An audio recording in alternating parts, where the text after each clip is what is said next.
Hello and welcome friend, welcome to the Jack study circle. और आप देख रहे हैं जैक स्टडी सर्कल में केमिस्ट्री का एक सबसे इंपॉर्टेंट चैप्टर केमिकल थर्मोडायनेमिक्स। ये थर्मोडायनेमिक्स चैप्टर को अगर हम 3 पार्ट्स में डिवाइड कर दें तो बहुत ही आसानी से हम लोग इसको कर पाएंगे। एक पार्ट मान लीजिए आप थ्योरी का है, सेकेंड पार्ट छोटे छोटे डेरिवेशन है, और third part for the numerical. Numericals इसमें सबसे इंपॉर्टेंट पार्ट है, लेकिन जब तक हमें थ्योरी ही नहीं पता होगी हम न्यूमेरिकल्स पर जाकर करेंगे भी क्या। तो ये वैसे ही आप झाड़ू लगा रहे हो चांद पर जाकर और सोच रहे हो कि हमारा स्वच्छ भारत अभियान चलता है। तो ध्यान में रखिए कि सबसे पहले अगर हमारा थ्योरी का बेस तैयार हो जाता है विद डेरिवेशन, तब हम न्यूमेरिकल्स पर जाएंगे। तो उससे पहले प्लीज प्लीज प्लीज न्यूमेरिकल्स मत कीजिए, ठीक है। केमिकल थर्मोडायनेमिक्स एकदम स्ट्रेट अवे और सिंपल चैप्टर है, क्योंकि इसके अंदर हमें सीधा सीधा 2-3 रिलेशंस को जोड़ा गया। थर्मोडायनेमिक्स मतलब हीट और उसके कारण होने वाले चेंजेस, भले ही फोर्स हो, वर्क डन हो, आइसोथर्मल प्रोसेसेस वगैरह, ये सारी चीजें हमें इसके अंदर पढ़नी। तो स्टार्टिंग में अगर हम देखें, आप टेक्स्ट बुक अगर देखोगे तो पेज नंबर, मैं टेक्स्ट बुक का पेज टू पेज लेकर चलूं आपको ताकि आपको इजी हो जाए। पेज नंबर 63 पे 2 टर्म्स हैं, एक है सिस्टम, दूसरा सराउंडिंग।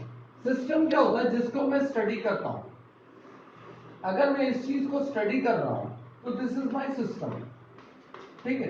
और अगर ये सिस्टम है तो इसकी दुनिया में बाकी जितनी भी चीज है वो सब क्या हो जाएगी? सराउंडिंग। तो ये आपको याद रखना है कि जिस चीज को आप, जैसे मान लीजिए ये चौक है, थोड़ी सी छोटी, ये चौक है, तो ये चौक आपका सिस्टम, और इसके चारों तरफ ब्रह्मांड में जितनी भी चीजें हैं वो सब सराउंडिंग, एकदम स्ट्रेट। अब सिस्टम आया है तो इसके 3 पार्ट्स हैं। एक पार्ट होता है ओपन सिस्टम, ठीक है। Second one is close system, और तीसरा होता है आइसोलेटेड सिस्टम। अब इनकी कहानी देखिए क्या है, हालांकि एग्जाम पॉइंट ऑफ व्यू से इंपॉर्टेंट नहीं है, लेकिन आपको कॉन्सेप्ट वाइज पता होना चाहिए। ओपन सिस्टम वो है जिसमें मास और एनर्जी दोनों इंटरचेंज हो सकते हैं विद सिस्टम एंड सराउंड। मतलब सिस्टम से हीट बाहर भी जा सकती है, अंदर भी आ सकती है। सिस्टम से मास बाहर भी जा सकता है, अंदर भी आ सकता है। जैसे कि आपने एक पतीले में दूध गर्म रखा है, ऊपर से खुला हुआ है, आपका आप हीट बाहर से दे रहे हो, दूध बाहर भी आ सकता है, ठीक है, और हीट तो बाहर अंदर जाएगी। दूसरा क्लोज सिस्टम, हम वही दूध को गर्म कर रहे हैं लेकिन ऊपर से ढक्कन डाल दिया।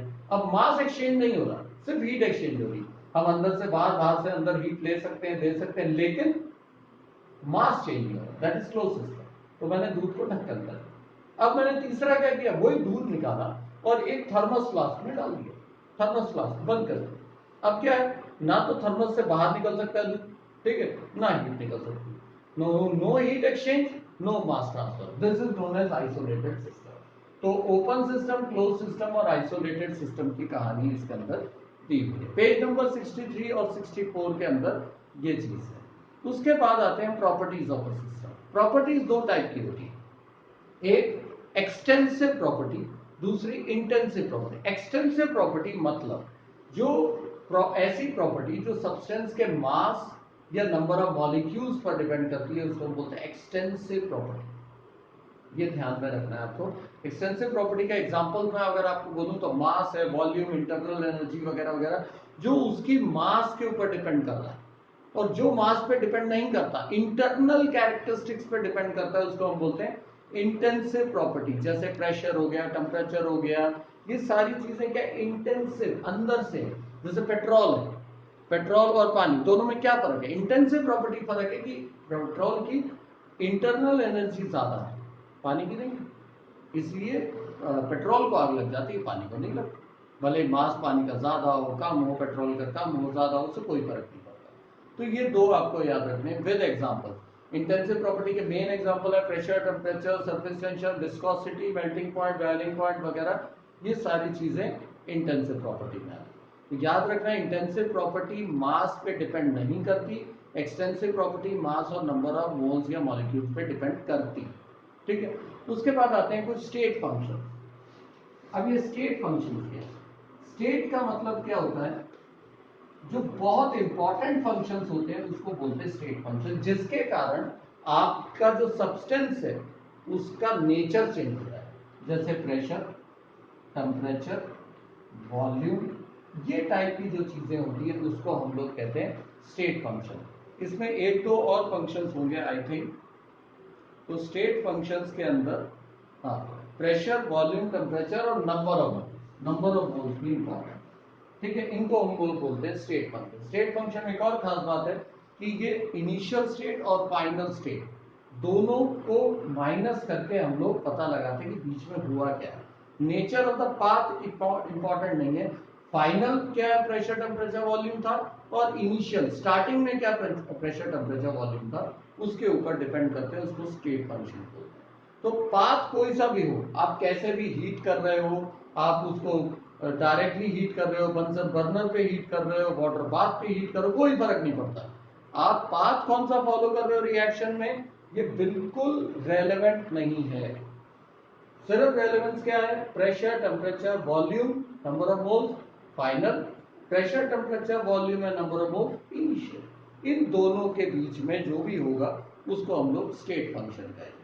तो ये पेज नंबर 64 पे आपको समझाया। 65 पे आ जाए तो कुछ प्रोसेसेस के बारे में। अब दो तीन प्रोसेस आपको याद रखना। एक होता है सबसे इंपॉर्टेंट और सबसे मेन प्रोसेस जो है आपके पास, वो मैं आपको बताने जा रहा हूँ। बहुत ही सिंपल तरीके से दो टाइप में उसको डिवाइड किया। एक है रिवर्सिबल और एक है इररिवर्सिबल। इररिवर्सिबल मतलब जो हमारे रेगुलर जो हमारे रिएक्शंस होते हैं वो इररिवर्सिबल है, और रिवर्सिबल मतलब जो इतने स्लो चलते हैं कि reactant to product and product to reactant हो सकते हैं। तो इस तरीके से उनको हम लोग लेते हैं। उसके बाद हम लोग आते हैं आइसोथर्मल। आइसो मतलब सेम, थर्मल मतलब टेम्परेचर। जिस प्रोसेस में जो रिएक्शन हो रहा है लेकिन टेम्परेचर चेंज नहीं होता, इस टाइप के रिएक्शन को बोलते हैं आइसोथर्मल। सिमिलरली एक होता है एडियाबैटिक। एडियाबैटिक का मतलब होता है जिसमें हीट एक्सचेंज नहीं हो रही, हीट ना तो अंदर से बाहर जा रही है ना बाहर से अंदर आ रही है। मतलब डेल्टा क्यू, क्यू को हम लोग हीट एक्सचेंज के लिए यूज करते हैं, डेल्टा क्यू सी। मतलब ना तो आप बाहर से अंदर हीट दे रहे हो ना अंदर से बाहर हीट जा रही है, उसको बोलते हैं एडियाबैटिक। आइसोथर्मल का मतलब delta T is equal to 0, temperature change नहीं होगा। ऐसा एक होता है आइसोबारिक, ये तो आप समझ गए होंगे, जिसमें प्रेशर चेंज नहीं होता, सेम प्रेशर पर अगर कोई रिएक्शन हो रहे हो उसको बोलते हैं आइसोबारिक। ऐसे ही आइसोकोरिक, इसमें क्या है, वॉल्यूम चेंज नहीं होता। कई टाइप के ऐसे रिएक्शंस होते हैं जिसमें वॉल्यूम चेंज नहीं होता, किसी में प्रेशर चेंज नहीं होता। रिवर्सिबल रिएक्शन के कुछ फीचर्स इंपॉर्टेंट हैं कि ड्राइविंग फोर्स और अपोजिंग फोर्स, इस साइड को लेके जाने वाली फोर्स और इस साइड को लेके जाने वाली फोर्स में डिफरेंस नहीं होता, इसलिए वो रिवर्सिबल हो जाते हैं। जिस साइड को उनको थोड़ा बहुत भी पुश मिलता है वो उस तरफ को निकल पड़ता है। और ये भी इंपॉर्टेंट है कि रिवर्सिबल प्रोसेस अगर है तो उसका वर्क डन मैक्सिमम होता है। डब्ल्यू मैक्स जो हम लोग निकालते हैं, मैक्सिमम वर्क डन अगर आपको पता करना है तो ज़्यादातर रिवर्सिबल टाइप के रिएक्शन नहीं मिलता, लेकिन ये बहुत ही स्लो रिएक्शन होते हैं, जल्दी ये काम नहीं करते। उसके अलावा हीट और वर्क के बारे में बताया, तो इसका याद रखिए, अगर कोई भी सिस्टम एब्जॉर्ब कर रहा है बाहर से हीट, मतलब ये आपका सिस्टम है, इसके अंदर अगर हीट आ रही है तो हम प्लस क्यू लेते हैं, और अगर ये हीट दे रहा है तो minus Q. Similarly work done के लिए भी होता है।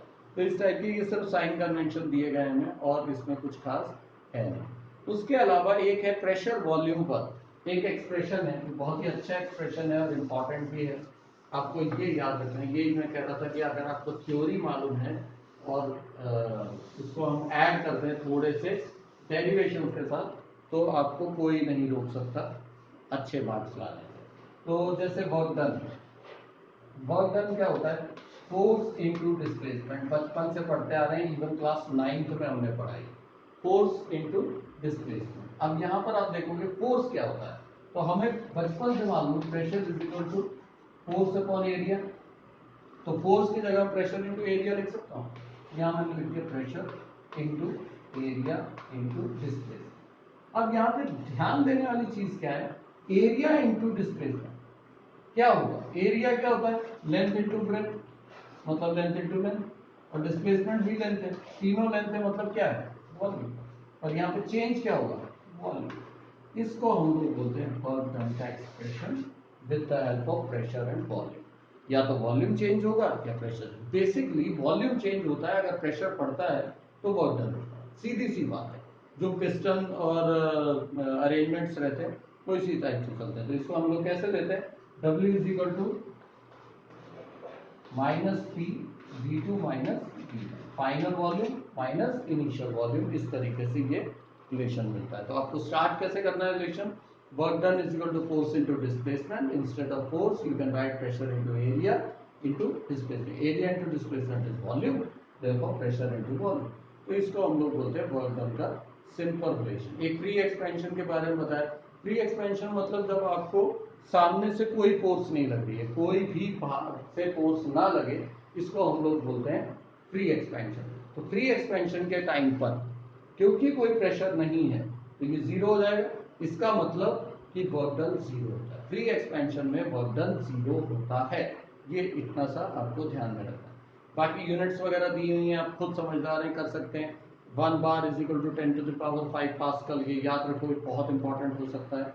उसके अलावा 1 joule is equal to 1 pascal metre cube, इस टाइप के यूनिट्स दिए हैं। अब मैक्सिमम वर्क का कॉन्सेप्ट, जैसा कि मैं पहले ही बताया कि रिवर्सिबल टाइप के रिएक्शंस में मैक्सिमम वर्क का कॉन्सेप्ट आता है। तो इसका एक छोटा सा बेबी, अगेन एक छोटा डेरिवेशन है, वो यहीं से स्टार्ट होगा हमारा कि work done is equal to pressure into volume, और उसी को ही जब हम लोग थोड़ा सा चेंज करते हैं तो हमारा मैक्सिमम वर्क का डेरिवेशन बन जाता है। हमें ये मालूम है कि work done is equal to pressure into volume, ठीक है, इसको डेल्टा भी लिखो, जो भी चेंज है। अगर मैं टोटल वर्क डन निकालना चाहता हूं तो टोटल ये dV के हिसाब से मैं इसको इंटीग्रेट करूँ। अब यहाँ पे ट्विस्ट है, P इंटू dV, अलग से लिख दिया यहाँ पर dV। अब मैं क्या करूँ, प्रेशर को तो नहीं इंटीग्रेट किया जा सकता, तो प्रेशर इज इक्वल टू क्या होता है, PV is equal to nRT, बचपन से पढ़ रहे हैं। तो मैं P की जगह क्या लिख सकता हूँ, P is equal to nRT upon V। अब यहां पर मैं P की जगह क्या लिख दूँ, nRT, ये सब वैसे भी कांस्टेंट है, इंटीग्रेशन ऑफ dV बाय, और इसका इंटीग्रेशन क्या होता है, इसका इंटीग्रेशन होता है ln मतलब नेचुरल लॉग, इसको भी कन्वर्ट कर सकते हैं हम लोग, तो 2.303 कर दो nRT एज इट इज, और ये क्या बन जाएगा, लॉग बेस 10। अब क्योंकि हमने ये जो किया था ये V1 टू V2 था, तो यहाँ पे क्या हो जाएगा V2 माइनस, और ये माइनस में इसलिए डिवाइड। इसको और भी हम कई फॉर्मेट्स में लिख सकते हैं, मैंने अभी तो आपको ऐसे लिख के बता दिया। ये आपको मालूम है P1 V1 is equal to P2 V2, ठीक है। तो V2 अपॉन V1 अगर मुझे लिखना है तो V2 upon V1 is equal to क्या हो जाएगा, P1 अपॉन P2। तो इसकी जगह वो भी लिखा जा सकता है। बेसिकली ये मैक्सिमम वर्क का ये छोटा सा एक डेरिवेशन है। इंटीग्रेशन याद रखो, कभी भी 1 बाय v का इंटीग्रेशन log v होता है, log मतलब नेचुरल log इनटू v, ठीक है। उसकी जो भी लिमिट है वो पुट करनी है, तो v2 माइनस p1 करेंगे। मैंने ln को हटाया तो 2.303 log बेस 10। ये v2 अपॉन v1 क्यों हुआ, क्योंकि दोनों को माइनस करते हैं, log में जो चीजें माइनस होती है वो डिवाइड में आती है। तो इस तरीके से मैक्सिमम वर्क तक आपको कर लेना है। पेज नंबर 69 और 70 आई थिंक। इंटरनल एनर्जी क्या होती है, बॉडी के अंदर जो एनर्जी, जैसे मैंने आपको पहले एग्जांपल दिया, वाटर 1 लीटर लो और 1 लीटर पेट्रोल हो, दोनों में एनर्जी का डिफरेंस है। इंटरनल एनर्जी पानी में बहुत कम है और आपके कैरोसिन में, पेट्रोल में बहुत ज्यादा, ये इंटरनल, इसको डेल्टा यू से रिप्रेजेंट करते हैं हम लोग, और बहुत ही इंपॉर्टेंट कॉन्सेप्ट है। खैर इसके आगे हम लोग बाद में देखेंगे। पेज नंबर 63 से पेज नंबर 70 तक जितना मैंने बताया इसको प्लीज रिवाइज कीजिए, और नेक्स्ट इसमें हम लोग इसको आगे बढ़ाएंगे। ज्वाइन कीजिए Jack study circle 8087479204। Thank you.